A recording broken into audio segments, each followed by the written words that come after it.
العالمين.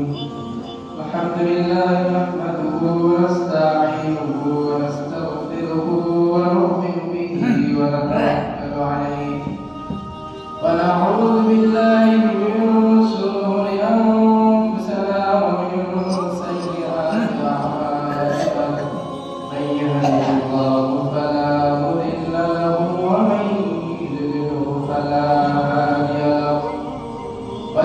واشهد أن لا إله إلا الله واشهد أن محمدا عبده ورسوله.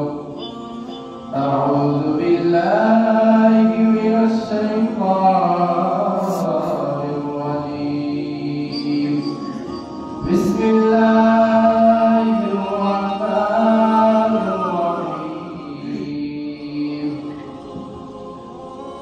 وما خلقت الجن والإنس إلا ليعبدون.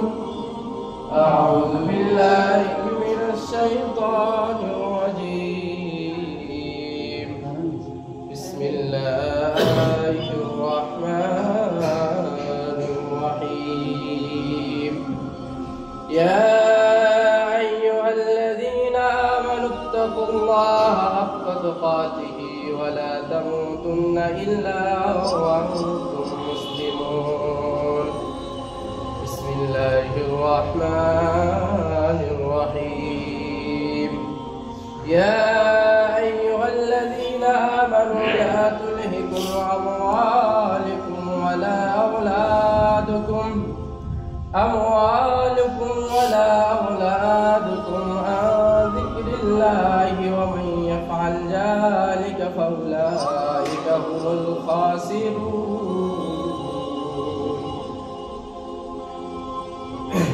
وقال رسول الله صلى الله عليه وسلم عن هريرة قال قال رسول الله صلى الله عليه وسلم العهد الذي بيننا وبينكم الصلاة فمن تركها فقد كفر. وقال رسول الله صلى الله تعالى عليه وسلم عن أبي هريرة رضي الله تعالى عنه قال قال رسول الله صلى الله عليه وسلم أول ما يحاسب به العبد يوم القيامة فإن صلح صلح سائر عمله وإن فسد فسد سائر عمله. আলহামদুলিল্লাহ, সকল প্রশংসা সকল সিফাত সেই মহান আল্লাহ তাআলার দরবারে, যে মহান আল্লাহ তাআলা আমাদেরকে বিভিন্ন কাজকর্ম থেকে বিরত রেখে বিভিন্ন ফাসাদ থেকে বিরত রেখে এই আল্লাহর ঘর মসজিদে আসার তৌফিক দান করেছে। সেই মহান আল্লাহ তাআলার দরবারে লাখ কোটি শুকরিয়া। সকলে বলে আলহামদুলিল্লাহ।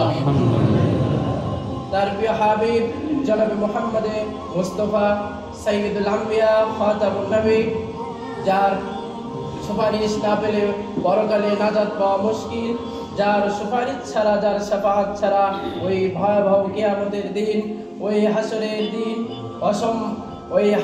দিন বাঁচা বড় কঠিন হয়ে যাবে। সেই মহামানবের প্রতি সংক্ষিপ্ত আকারে দরুদ পাঠ করে সকলে বলে আল্লাহুম্মা সাল্লি আলাইহি আল্লাহুম্মা বারিক আলাইহি। সম্মানিত উপস্থিতি, যে বিষয় নিয়ে আমি আপনাদের সম্মুখে দাঁড়িয়েছি তা হচ্ছে সালাত পরিত্যাগকারী। সম্মানিত উপস্থিতি, আল্লাহ তাআলা আমাদেরকে সৃষ্টি করেছেন, শুধুমাত্র তার ওই ইবাদত করার জন্য, তার ওই দাসত্ব করার জন্য। আল্লাহ তাআলা পবিত্র কোরআন কারিমে বলেছেন ওয়ামা খালাকতুল জিন্না ওয়াল ইনসানা ইল্লা লিয়াবুদুন, আমি মানুষ এবং জিন জাতিকে শুধুমাত্র আমার ইবাদত করার জন্য সৃষ্টি করেছি, শুধুমাত্র আমি আল্লাহ তাআলার ইবাদত করার জন্যই সৃষ্টি করেছি। সম্মানিত উপস্থিতি, তার ইবাদতের মধ্যে হতে সর্বোত্তম একটি ইবাদত হচ্ছে, তার ইবাদত সমূহের মধ্য থেকে সর্বোত্তম একটি ইবাদত হচ্ছে সালাত আদায় করা। সালাত এমন একটি গুরুত্বপূর্ণ ইবাদত যেটা যার মাধ্যমে মানুষ প্রকৃত মুসলমান হতে পারে না, যেটা আদায় না করলে মানুষ প্রকৃত মুসলমান হতে পারে না, একজন সচ্চা মুসলমান হতে পারে না। সালাত হচ্ছে তার অন্যতম একটি ইবাদত। সালাত হচ্ছে অন্যতম একটি ইবাদত।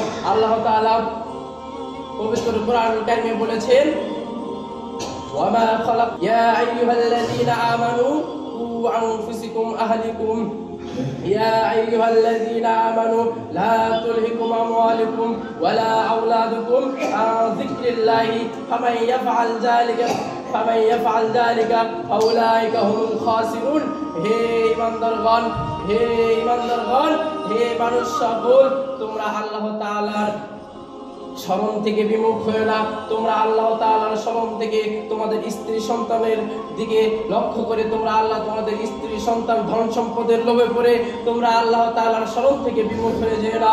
তোমরা ওই ধন সম্পদ উপার্জন করার মোহে পড়ে আল্লাহ তাআলার স্মরণ থেকে বিমুখ হয়ে যেও না।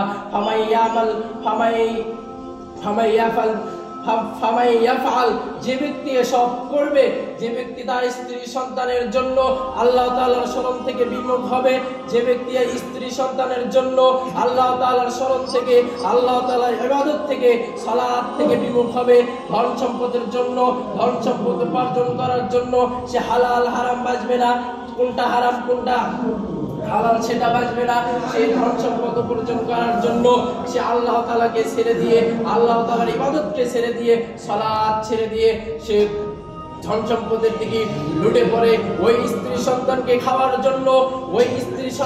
খাওয়ার জন্য ধন সম্পদ উপার্জন করে, অথচ স্ত্রী সন্তান ওই কিয়ামতের দিন, ওই ভয়াবহ দিন স্ত্রী সন্তান আপনার জন্য অত্যন্ত ক্ষতিগ্রস্ত হবে। ওই স্ত্রী সন্তান আপনার উপর এক ভয়াবহ ক্ষতি হয়ে দাঁড়াবে। ওই সন্তান, যে সন্তানকে আপনি কত লালন পালন করেছেন, কত টাকা ব্যয় করেছেন, কত ধন সম্পদ তার পিছে ব্যয় করেছেন, ওই সন্তানই ওই কিয়ামতের দিন যখন আল্লাহ তাআলা তাকে বলবে, হে যুবক তুমি নামাজ পড়োনি কেন, হে সন্তান তুমি নামাজ পড়োনি কেন, সে বললে আমার পিতা আমাকে বলে নাই, সে বলবে আমার মা আমাকে বলে নাই। তখন আল্লাহ তাআলা বলবে, তোমার কি ইচ্ছা, তোমার কি কামনা? সে বলবে, আমি আমার পিতার বুকের উপর পাড়া দিয়ে, আমি জাহান্নামে যেতে চাই। সম্মানিত উপস্থিতি, সেদিন কত বড় লাঞ্ছিত জনক হবেন আপনি যদি আপনার সন্তানকে সালাতের জন্য নসিহত না করেন। সেদিন আপনি কত বড় লাঞ্ছিত হবে। দুনিয়াতে যেমন কোনো এক কারণে যদি আপনি লাঞ্ছিত হন, যদি আপনার ছেলে আপনাকে ধমক মারে, তার জন্য কত লাঞ্ছিত। অনেক বাবা আছে ছেলে ধমক দেয় বিদায়, অনেক বাবা আছে ছেলে ধমক দেয়, ছেলে বাড়ি থেকে বের করে দেয় বিদায়, সে আত্মহত্যা করে, সে ট্রেনের নিচে মাথা দেয়। সম্মানিত উপস্থিতি, সেদিন আদম থেকে কিয়ামতের আগ পর্যন্ত যত মাখলুকাত আছে সবার সামনে, সেদিন সবার সামনে আপনার সন্তান আপনার বুকের উপর পাড়া দিয়ে জাহান্নামে যেতে যাবে। সম্মানিত উপস্থিতি, তাহলে দেখুন ওই দিন আরো কত ভয়াবহ, কত লাঞ্ছিত সেদিন হবেন আপনি, যত আপনার সন্তান যার জন্য আপনি হালাল হারাম বুঝেন নাই, কোনটা হারাম কোনটা হারাম, কোনটা হালাল কোনটা হারাম এটা বুঝেন নাই। আপনি তাকে উপার্জন করে সে পড়বে বিধায়, সে লেখাপড়া করবে বিধায়, সে একজন ভার্সিটির প্রফেসর হবে বিধায় আপনি তাকে কত টাকা উপার্জন করে দিয়েছেন, এমনকি আপনি বিদেশ পর্যন্ত খেটেছেন, তাকে একজন বড় প্রফেসর বানাবেন অথবা কোনো লেকচারক বানাবেন। এই কারণে আপনি তার পিছনে কত পয়সা, কত টাকা উপার্জন করেছেন, কত টাকা ঢেলেছেন। যদি আপনি তাকে সালাত আদায় করার আদেশ যদি না দেন, তাহলে কিয়ামতের দিন ওই সন্তানের আপনার বুকের উপর দিয়ে সে জাহান্নামে যেতে যাবে। সেদিন কত ভয়ানক হবে, সেদিন কত অপমানিত হবেন আপনি। সম্মানিত উপস্থিতি, যে সন্তান, সম্মানিত উপস্থিতি, আল্লাহ তাআলা এখানে বলেছে ফামাই ইয়াফআল, যে ব্যক্তি এসব করবে, যার সন্তানের জন্য, যার স্ত্রী সন্তানের জন্য নামাজ ছেড়ে দিবে, সালাত ছেড়ে দিবে, আল্লাহ তাআলার স্মরণ ছেড়ে দিবে, ওই সমস্ত ব্যক্তিরাই হচ্ছে সবচাইতে বেশি ক্ষতিগ্রস্ত, ওই সমস্ত ব্যক্তিরাই হচ্ছে সবচাইতে বেশি ক্ষতিগ্রস্ত। সম্মানিত উপস্থিতি, দুনিয়াতে এবং পরকালে উভয়ে আপনি ক্ষতিগ্রস্ত, দুনিয়াতে এবং পরকালে উভয়েতে আপনি ক্ষতিগ্রস্ত। দুনিয়াতে কিভাবে? আপনি দুনিয়াতে যদি আল্লাহ তাআলা স্মরণ না করেন, যদি আল্লাহ তাআলা সালাত আদায় না করেন, কোনো ইবাদতই যদি না করেন, আল্লাহ তাআলা সূরা তোহার মধ্যে বলেছেন, যে ব্যক্তি আমার স্মরণ করবে না, যে ব্যক্তি আল্লাহ তাআলার স্মরণ করবে না, আল্লাহ তাআলার স্মরণ করতে সংকীর্ণ করবে, আমি আল্লাহ তাকে তার জীবিকা ধ্বংস করে দেব, তার রিজিকের মধ্যে বরকত কমিয়ে দেব। সম্মানিত উপস্থিতি, আল্লাহ তাআলা সূরা ইব্রাহিমের 7 নম্বর আয়াতে বলেছেন, লাইন শাকারতুম লাযিদান্নাকুম ওয়া লাইন কাফারতুম ইন্না আযাবি লাশাদীদ। যদি তোমরা আমার কৃতজ্ঞতা প্রকাশ করো, আমি তোমাদের কৃতজ্ঞতা প্রকাশ করব। সম্মানিত উপস্থিতি, আপনি যদি আল্লাহ তাআলার কৃতজ্ঞতা প্রকাশ করেন, আপনি যদি আল্লাহ তাআলার ইবাদত করেন, তো আল্লাহ তাআলা আপনার শুকরিয়া আদায় করবে। যদি আপনি আল্লাহ তাআলার সালাত অন্য কোনো ইবাদত না করেন, আল্লাহ তাআলা আপনার কোনো কৃতজ্ঞতাই প্রকাশ করবে না। যারা কৃতজ্ঞতা প্রকাশ করে না, যারা আল্লাহ তাআলার স্মরণ করে না, যারা আল্লাহ তাআলার নাফরমানি করে, কোনো ইবাদত করে না, আল্লাহ তাআলা তার জন্য এই কিয়ামতের দিন পরকালে হাসর নাসর পর তার জন্য অত্যন্ত শাস্তি প্রস্তুত করে রেখেছেন। সম্মানিত উপস্থিতি, দুনিয়াবি শাস্তি হচ্ছে এর যে বরকত, রিজিকের বরকত উঠে যাবে আপনার ওই রিজিক থেকে, আল্লাহ তাআলা বরকত কমিয়ে দেবে। যদি আপনি আল্লাহ তাআলার সালাত না আদায় করেন, যদি আপনি আল্লাহ তাআলার ইবাদত না করেন, তাহলে রিজিক থেকে বরকত কমে যাবে। সম্মানিত উপস্থিতি, আরো আল্লাহ তাআলা বলেন, মানুষের ভালোবাসা উঠে যাবে। যদি আপনি আল্লাহ তাআলার ইবাদত করেন, তাহলে মসজিদে আসা যাওয়ার মাধ্যমে অনেকের সাথে আপনার ভালোবাসার সৃষ্টি হবে।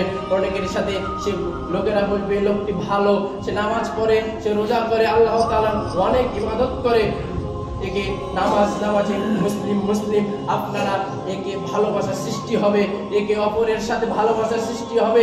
যদি নামাজ পড়েন, যদি আল্লাহ তাআলার ইবাদত করেন, আর পারিবারিক শান্তি ও কলহাল বৃদ্ধি পায়। যদি সালাত আদায় না করেন, তাহলে পারিবারিক যন্ত্রণা ও কলহাল বৃদ্ধি পাবে। যদি সালাত আদায় করেন, তা আল্লাহ তাআলা পরিবারের মধ্যে বরকত নাজিল করবে।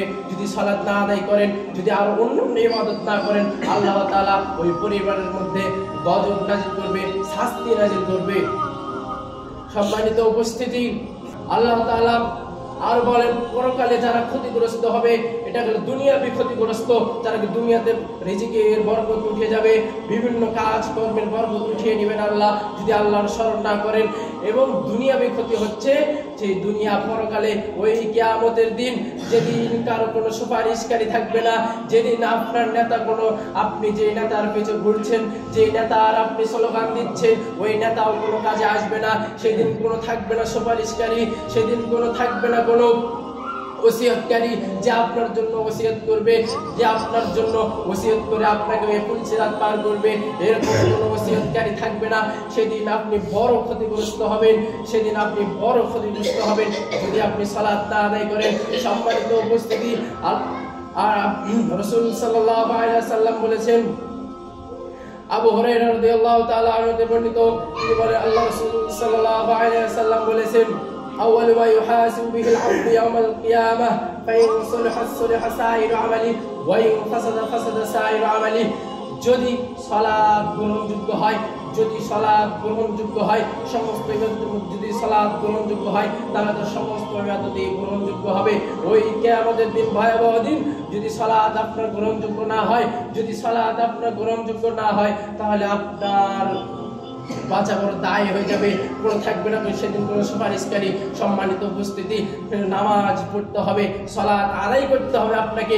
সেদিন আপনি যে নেতার পেছনে ঘুরতেছেন, আপনি যে নেতার পেছনে স্লোগান দিচ্ছেন, ওই নেতাই আপনাকে তুচ্ছভাবে চলে যাবে, ওই নেতাই আপনাকে আপনার জন্য কোনো সুপারিশ করবে না। সে করতে পারে আপনাকে দুনিয়ার কাজে কোনো সুপারিশ, সে করতে পারে আপনার কোনো চাকরির বিষয়ে সুপারিশ, কিন্তু ওই পরকালে ভয়াবহ দিনে সেদিন থাকবে না কোনো সুপারিশকারী, সেদিন থাকবে না কোনো নসিহতকারী যা আপনার নামে নসিহত করবে বা সুপারিশ করবে আপনাকে জান্নাতে দেওয়ার জন্য।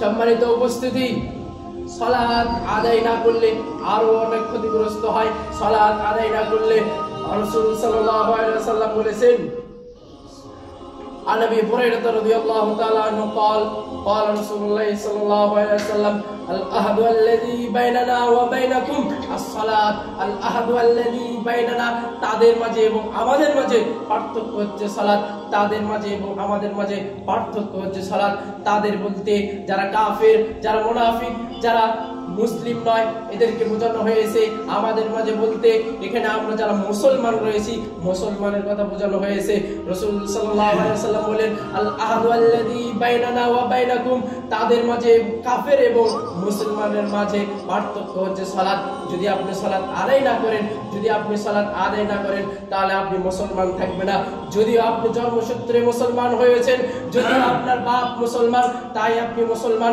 যদিও আপনি দাদা মুসলমান ওই জন্মসূত্রে যে আপনি মুসলমান হয়ে এসেছেন এর নামে মুসলমান নয় যদি আপনি সালাত আদায় না করেন তাহলে আপনি মুসলমানের কাতারে থাকবেন না আপনি মুসলমান থেকে বের হয়ে যাবেন মুসলমানের কাতারে আসতে হলে আপনাকে সালাত পড়তেই হবে সালাত আদায় করতেই হবে সম্মানিত উপস্থিতি যদি আপনি বাপ সূত্রে মুসলমান হয়েছেন আপনি আপনার দাদা সূত্রে মুসলমান হয়েছেন আপনি খাতনা করেছেন বিদায় যে মুসলমান এই দাবি করলে হবে না আপনাকে 5 ওয়াক্ত সালাত আদায় করতে হবে যদি সালাত আদায় করেন তাহলে আপনি মুসলমান থাকলেন যদি সালাত না আদায় করেন তাহলে আপনি মুসলমান থাকলেন না সম্মানিত উপস্থিতি আল্লাহ রাসূল সাল্লাল্লাহু আলাইহি ওয়াসাল্লাম আরো বলেছেন عن جابر رضي الله تعالى عنه قال عن جابر بن عبد الله يقول سمعت رسول الله صلى الله عليه وسلم يقول তিনি বলেন بين العبد والكفر কাফের এবং বান্দার মাঝে কাফের বলতে যারা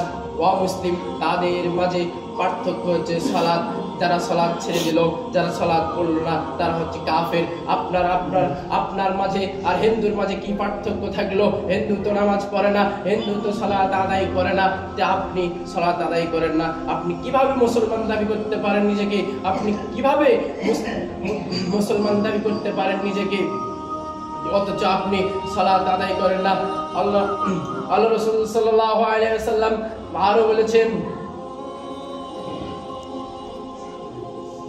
عن عبد الله بن عمرو العاصم رضي الله تعالى عن النبي صلى الله عليه وسلم انه ذكر الصلاة يوما قال فمن حاضر সম্মানিত উপস্থিতি ওই কিয়ামতের দিন যে ভয়াবহ দিনে আপনার জন্য সালাত যদি আপনি সালাত আদায় করেন তাহলে আপনার জন্য সালাত নূর হিসেবে দণ্ডায়মান হবে যদি আপনি সালাত না আদায় করেন ওই কিয়ামতের দিন ওই ভয়াবহ দিন আল্লাহ রাসূল সাল্লাল্লাহু আলাইহি ওয়াসাল্লাম বলেছেন ওই কিয়ামতের দিন সালাত তার জন্য কানা লাহু বুরহানান আও নাজাতান আও নূরান যদি সালাত পরিত্যাগ করে যদি সালাত আদায় না করে তার জন্য কিয়ামতের দিন সালাত তার জন্য নূর হয়ে দাঁড়াবে না কিয়ামতের ওই ভয়াবহ দিন যেদিন মানুষ কোনো পায়ে থাকবে না কোনো স্যান্ডেল পায়ে থাকবে না কোনো জুতা নগ্ন শরীরে নগ্ন বস্ত্রহীন নগ্ন শরীরে ওই কিয়ামতের ভয়াবহ দিনে সেদিন মানুষকে একত্রিত করা হবে মানুষ শুধু বলতে থাকবে ইয়া নাফসি শুধু নিজেই বাঁচতে চাইবে সম্মানিত উপস্থিতি ওই ভয়াবহ দিনে ওই কঠিন জটিল দিনে আপনার অবস্থা হবে অত্যন্ত ভয়াবহ সেদিন কিয়ামত যখন আপনার হিসাব নিকাশ নেওয়া হবে যখন আপনার হিসাবের জন্য আপনাকে ডাকা হবে সালাত আপনার যদি সালাত পড়ে থাকেন তাহলে সালাত আপনার জন্য নূর হিসেবে দাঁড়িয়ে যাবে সালাত আল্লাহ তাআলার কাছে সুপারিশ করবে যদি আপনি সালাত না আদায় করেন তাহলে সম্মানিত উপস্থিতি যদি আপনি সালাত ওয়াল্লাম ইউহাফিজ আলাইহা লাম ইয়াকুল লাহু নূরান আও ওয়ালা বুরহানান ওয়া ইন্নাহু ইয়াউমাল কিয়ামাতি সেদিন যদি আপনি সালাত আদায় না করেন যদি আপনি সালাত আদায় না করেন তাহলে কিয়ামতের দিন সালাত আপনার জন্য নূর হয়ে দাঁড়াবে না কিয়ামতের দিন সালাত আপনার জন্য দলিল হয়ে প্রমাণ হয়ে দাঁড়াবে না সেদিন অত্যন্ত ভয়াবহ দিন সম্মানিত উপস্থিতি সেদিন কি করবেন যদি সালাত না আদায় করেন সেদিন কি করবেন যদি এখন তো আপনি নামাজ পড়ছেন না এখন ওই সন্তানদের পিছে লেলিয়ে আছেন ওই সন্তানদের পিছে ছুটে যাচ্ছ ওই ধন সম্পদের প্রতি ছুটে যাচ্ছেন সম্মানিত উপস্থিতি ওই ধন সম্পদ আপনার জন্য ভয়াবহ কারণ হবে ওই ধন সম্পত্তি আপনাকে জাহান্নামে ধাবিত করার একটি কারণ হবে সম্মানিত উপস্থিতি ধন সম্পদ উপার্জন করতে হবে, ধন সম্পদ উপার্জন করতে হবে, কিন্তু হালাল হারাম বেচে উপার্জন করতে হবে, আল্লাহ তাআলার স্মরণ আগে করতে হবে, তারপরে ধন সম্পদ উপার্জন করতে হবে। বাঁচতে হলে আল্লাহ তাআলার ইবাদত করতে হলে বাঁচতে হলে উপার্জন করতেই হবে। সম্মানিত উপস্থিতি, সে উপার্জন করতেই হবে। তো হালাল হারাম বেছে উপার্জন করতে হবে, কোনটা হারাম কোনটা হালাল এগুলো ছেড়ে দিয়ে উপার্জন করতে হবে। সম্মানিত উপস্থিতি, আল্লাহ রাসূল সাল্লাল্লাহু আলাইহি ওয়াসাল্লাম আল্লাহ রাসূল সাল্লাল্লাহু আলাইহি ওয়াসাল্লাম বলেছেন, আনা আনাসিন ক্বালা জাআ রাজুলুন قال يا رسول الله إني عصبت حدا فأقيمه علي قال لم أسأل عني وحضرت الصلاة فصلى مع رسول الله صلى الله عليه وسلم فلما قال النبي صلى الله عليه وسلم قام الرجل قال يا رسول الله إني عصبت حدا فأقم في كتاب الله قال إن الله عز وجل قد غفرك ذنبك وحدك। সম্মানিত উপস্থিতি, সালাত এমন গুরুত্বপূর্ণ বিষয় যা আপনার পাপকে মিটিয়ে দেয়। সম্মানিত উপস্থিতি, এখনো সময় আছে। আল্লাহ তাআলার স্মরণে ফিরে আসুন, আল্লাহ তাআলার স্মরণের দিকে চলে আসুন, আল্লাহ তাআলার ইবাদতে মশগুল হন। এখনো সময় আছে, এখনো সময় রয়েছে। সম্মানিত উপস্থিতি, আপনি কত পাপ করেছেন, কত গুনাহ করেছেন, মনে করছেন আল্লাহ তাআলা আপনাকে ক্ষমা করবেন না? না সম্মানিত উপস্থিতি, অবশ্যই আল্লাহ তাআলা ক্ষমা করবেন। আল্লাহ তাআলা পবিত্র কোরআন কারীমে বলেছেন, তোমরা আমার রহমত থেকে নিরাশ হয়ো না, নিশ্চয় আল্লাহ তাআলা দয়ালু ক্ষমাশীল। সম্মানিত উপস্থিতি, আল্লাহ তাআলা দয়ালু এবং ক্ষমাশীল, আল্লাহ তাআলা ক্ষমা করবেন। আপনারা পাপ কাজ থেকে ফিরে এসে আল্লাহ তাআলার ইবাদতে মশগুল হন, আল্লাহ তাআলা পাপ কাজকে ছেড়ে দেন, আল্লাহ তাআলার ইবাদতে মশগুল হয়ে আল্লাহ তাআলার আল্লাহ তাআলার ইবাদতে মশগুল হয়ে আল্লাহ তাআলার জান্নাত অর্জন করার চেষ্টা চালান। সম্মানিত উপস্থিতি, আল্লাহ রাসূল সাল্লাল্লাহু আলাইহি ওয়াসাল্লাম বলেছেন, সালাত এর পাপ কাজকে মিটিয়ে দেয়, সালাত ভালো কাজ পাপ কাজকে মিটিয়ে দেয়। জাবের রাদিয়াল্লাহু তাআলা আনাস রাদিয়াল্লাহু তাআলা বর্ণিত, তিনি বলেন, এক ব্যক্তি রাসূল সাল্লাল্লাহু আলাইহি ওয়াসাল্লাম এর কাছে এসে বলল, হে রাসূল, আসবতু হাদ্দান ফাকিমহু, আমি হদগ্রস্ত হয়েছি, আমি শাস্তির যোগ্য হয়েছি, আমাকে শাস্তি দেন। আল্লাহ রাসূল সাল্লাল্লাহু আলাইহি ওয়াসাল্লাম তাকে কোনো প্রশ্ন জিজ্ঞেস না করে রাসূল সাল্লাল্লাহু আলাইহি ওয়াসাল্লাম সালাতের জন্য প্রস্তুতি নিলেন। তখন সালাতের সময় উপস্থিত হয়েছিল, তখন তিনি সালাতের জন্য প্রস্তুতি নিলেন। তখন ওই ব্যক্তিটি রাসূল সাল্লাল্লাহু আলাইহি ওয়াসাল্লামের সাথে সালাত আদায় করেছিল। সালাত আদায় করার পর রাসূল সাল্লাল্লাহু আলাইহি ওয়াসাল্লামকে বললেন, হে আল্লাহর রাসূল, আমার উপর শাস্তি জারি করুন, আমি অনেক পাপ করেছি, আমি কোনো জিনাহ করেছি, আমি অনেক পাপের মধ্যে নিমজ্জিত হয়েছি, আমার উপর হদ জারি করুন, শাস্তি জারি করুন। রাসূল সাল্লাল্লাহু আলাইহি ওয়াসাল্লাম বললেন, সে কি আমাদের সাথে সালাত আদায় করেছে? সাহাবীরা বললেন, হ্যাঁ, সে আমাদের সাথে সালাত আদায় করেছেন। রাসূল সাল্লাল্লাহু আলাইহি ওয়াসাল্লাম বললেন, আল্লাহ তাআলা ইন্নাল্লাহা আযজা ওয়া জাল্লা ক্বাদ গাফারা লাকা, আল্লাহ তাআলা নিশ্চয় আল্লাহ তাআলা তাকে ক্ষমা করে দিয়েছেন, নিশ্চয় আল্লাহ তাআলা তার হদটাকে, তার শাস্তিটাকে উঠিয়ে নিয়েছেন। সম্মানিত উপস্থিতি, সালাত এত গুরুত্বপূর্ণ ইবাদত, যেটার মাধ্যমে অশ্লীল অসৎ কাজ করলেও দূর হয়ে যায়, অশ্লীল অসৎ কাজ করলেও আল্লাহ তাআলা সালাতের মাধ্যমে, ভালো কাজের মাধ্যমে মিটিয়ে দেন। আল্লাহ তাআলা পবিত্র কোরআন কারীমে বলেছেন, ইন্নাস সালাতা তানহা আনিল ফাহশাই ওয়াল মুনকার, নিশ্চয় সালাত মানুষকে অশ্লীল অসৎ কাজ থেকে বিরত রাখে। সম্মানিত উপস্থিতি, আপনি কত অশ্লীল অসৎ কাজের মধ্যে নিমজ্জিত রয়েছেন। যদি আপনি সালাত আদায় করেন তাহলে আপনি অবশ্যই সালাত আপনাকে ওই অশ্লীল অসৎ কাজ থেকে, জেনা ব্যভিচার থেকে, গাঁজাখোর মদখোর ওইখান থেকে আপনাকে বিরত রাখবে। সালাত এমন গুরুত্বপূর্ণ বিষয় যা আপনার পাপকে মিটিয়ে দেয়, আপনাকে খারাপ কাজ থেকে ভালো কাজের দিকে ধাবিত করে। সম্মানিত উপস্থিতি, যদি সালাত না আদায় করেন জাহান্নাম তো আপনার জন্য থাকবে। যদি সালাত আদায় না করেন, আল্লাহ তাআলা বলেছেন, মা সালাকাকুম ফি সাকার ক্বালু লাম নাকু মিনাল মুসাল্লিন, জাহান্নাতীরা জাহান্নামীদেরকে বলবে, তোমরা কেন এই সাকর নামক জাহান্নামে এসেছো, তোমরা কেন এই সাকর নামক জাহান্নামে এসেছো? তারা বলবে, আমরা দুনিয়াতে মুসল্লি ছিলাম না, আমরা দুনিয়াতে নামাজ পড়তাম না, আমরা ওই নেতার পিছনে ঘুরে বেড়াতাম, আমরা ওই ধন সম্পদের পিছনে ঘুরে বেড়াতাম, আমরা ওই স্ত্রী সন্তানের ভরণ পোষণ দেওয়ার জন্য আমরা ওই ধন সম্পদের পিছে ছুটতাম, আমরা ওই অশ্লীল অসৎ কাজ করে বেড়াতাম, আমরা মুসল্লি ছিলাম না, আমরা সালাত আদায় করতাম না। সম্মানিত উপস্থিতি, সেদিন কত কঠিন ও জটিল দিন হবে যে জাহান্নামীরা আপনাকে জান্নাতীরা আপনাকে বলবে, কত লাঞ্ছনাজনক বিষয় হবে। জান্নাতীরা বলবে, মা সালাকাকুম ফি সাকার, কিসে তোমাদেরকে এই সাকার নামক জাহান্নামে নিক্ষেপ করলো? তখন আপনারা যারা সালাত আদায় করেন তারা বলবে, জাহান্নামীরা বলবে, আমরা মুসল্লি ছিলাম না, আমরা সালাত আদায় করতাম না।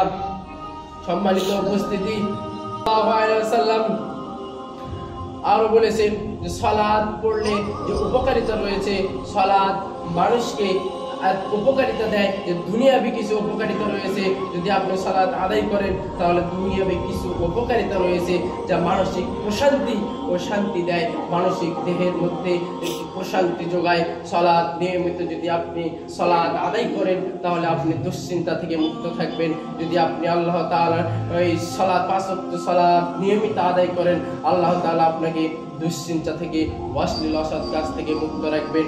সম্মানিত উপস্থিতি, মনোযোগ ও অস্থিরতা বৃদ্ধি করে। আল্লাহ রাসূল সাল্লাল্লাহু সালাত দুনিয়াতে মনোযোগ দিয়ে আপনি নামাজ পড়েন তাহলে দুনিয়ার প্রতিটি নির্দিষ্ট সময়ে সালাত করলে মানুষকে অশৃঙ্খলা থেকে, কোনো অযথা অশ্লীল অসৎ কাজ থেকে সালাত আপনাকে বিরত রাখবে। অশ্লীল অসৎ কাজ থেকে যদি আপনি নিয়মিত সালাত আদায় করেন তাহলে আপনার দ্বারা সময় মেনটেন হবে। যদি আপনি নিয়মিত সালাত আদায় করেন তাহলে আপনার দ্বারা ওই অশ্লীল অসৎ কাজ হবে না। যদি আপনি নিয়মিত সালাত আদায় করেন তাহলে আপনার দ্বারা ওই জেনা ব্যভিচার হবে না, আপনার দ্বারা ওই দুর্নীতি হবে না। সম্মানিত উপস্থিতি, সালাত আরো উপকারিতা দেয়।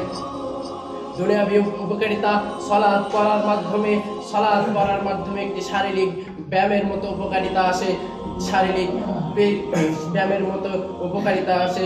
রুকু, সিজদা, বসা এগুলোর শারীরিক শক্তির যোগায়। সম্মানিত উপস্থিতি, দুনিয়াতে আরো অনেক উপকারিতা দেয় সালাত। সালাত রিজিকের মধ্যে বরকত দেয়, সালাত রিজিকের মধ্যে সালাতের মাধ্যমে রিজিকে বরকত চলে আসে। সালাত আদায় করার মাধ্যমে, আল্লাহ তাআলা স্মরণের মাধ্যমে রিজিকে বরকত চলে আসে। সম্মানিত উপস্থিতি, আল্লাহ সুবহানাহু ওয়া তাআলা সূরা তাহায় বলেছেন, তোমরা আমার স্মরণ থেকে বিমুখ হয় না, তোমরা আমার স্মরণ থেকে বিমুখ হয় না। যদি তোমরা আমার স্মরণ থেকে বিমুখ হও তাহলে আমি তোমাদের উপর সংকীর্ণ হয়ে যাব। তোমরা আমার স্মরণ থেকে বিমুখ হও। আল্লাহ তাআলা বলছেন, যদি আমরা আপনার সালাত থেকে, যদি আল্লাহ তাআলার সালাত থেকে, আল্লাহ তাআলার ইবাদত বন্দেগী থেকে যদি বিমুখ হয়ে যায় তাহলে আল্লাহ তাআলা আমাদের উপর সংকীর্ণ হবে। সংকীর্ণ বলতে তিনি রিজিক দিবেন না, তিনি রিজিকে বরকত কমে দিবেন, তিনি আরো অন্য কত নিয়ামতকে তিনি উঠে নেবেন। সম্মানিত উপস্থিতি, শুধু তাই নয়, আরো অনেক বরকত আপনার থেকে উঠে নেবে। আপনি দেখছেন আপনার পরিবারে অশান্তি নেমে আসবে যদি সালাত আদায় না করেন। যদি সালাত আদায় না করেন আপনার পরিবারে অশান্তির ধারা নেমে আসবে। আপনার পরিবারে কোনো শান্তি আপনি খুঁজে পাবেন না যদি আল্লাহ তাআলার স্মরণ থেকে আপনি যদি বিমুখ হন। সম্মানিত উপস্থিতি, আর পারিবারিক শান্তি ও সকল উপস্থিতি, তাই আসুন আল্লাহ তাআলা যেন আমাদেরকে 5 ওয়াক্ত সালাত জামাতের সাথে আদায় করার তৌফিক দান করেন। সম্মানিত উপস্থিতি, যদি তাই নয় 5 ওয়াক্ত সালাত আদায় করে আল্লাহ তাআলার জান্নাত যেন, 5 ওয়াক্ত সালাত যেন, আমাদের নামাজ যেন ওই পরকালে, ওই ভয়াবহ দিনে, কিয়ামতের দিনে যেন, যেদিন কেউ আপনাকে শাফাআত করবে না, যেদিন কারো সুপারিশ কাজে আসবে না, ওই কিয়ামতের দিনে যেন সালাত আপনার জন্য নূর হিসেবে দাঁড়িয়ে যেতে পারে, দলিল হিসেবে দাঁড়িয়ে যেতে পারে। সম্মানিত উপস্থিতি, তাই আসুন আমাদেরকে সালাত আদায় করতে হবে, আল্লাহ তাআলার স্মরণ থেকে বিমুখ হওয়া যাবে না, আল্লাহ তাআলার স্মরণে মশগুল থাকতে হবে, আল্লাহ তাআলার স্মরণে ধাবিত হতে হবে। সম্মানিত উপস্থিতি, এত যাবত যা হয়েছে হয়েছে, আজ থেকে ওয়াদা করুন যে আমি 5 ওয়াক্ত সালাত আদায় করব। আল্লাহ তাআলা গফুর, আল্লাহ তাআলা রহিম, আল্লাহ তাআলা ক্ষমা করবেন, আল্লাহ তাআলার কাছে ক্ষমা চাইলে আল্লাহ তাআলা ক্ষমা করবেন। আল্লাহ তাআলা প্রতিদিন প্রতি রাত্রে ওই নিশি রাত্রে রাতের 3 ভাগে আল্লাহ তাআলার 1/3 অংশে আল্লাহ তাআলা সপ্তম আসমানে এসে আল্লাহ তাআলা বলেন, কে আছে আমার নিকট চাইবে আমি তাকে দেব, কে আছে আমার নিকট কিছু চাইবে আমি তাকে দেব, কে আছে আমার নিকট কি পানাহা চাইবে ক্ষমা চাইবে আমি তাকে ক্ষমা করে দেব। সম্মানিত উপস্থিতি, আল্লাহ তাআলা গফুর, আল্লাহ তাআলা রহিম। আপনাকে এখন এই পরিবর্তন হতে হবে, আল্লাহ তাআলার কাছে ক্ষমা চেয়ে আল্লাহ তাআলার পথে ফিরে আসতে হবে, রসুলের তরিকায় ফিরে আসতে হবে। সম্মানিত উপস্থিতি, আল্লাহ তাআলা যেন আমাদেরকে রসুলের তরিকায় ফিরে আসার তৌফিক দান করেন, রসুলের তরিকায় আল্লাহর তরিকায় ফিরে আসার তৌফিক দান করেন। সকলে বলে আল্লাহুম্মা আমিন।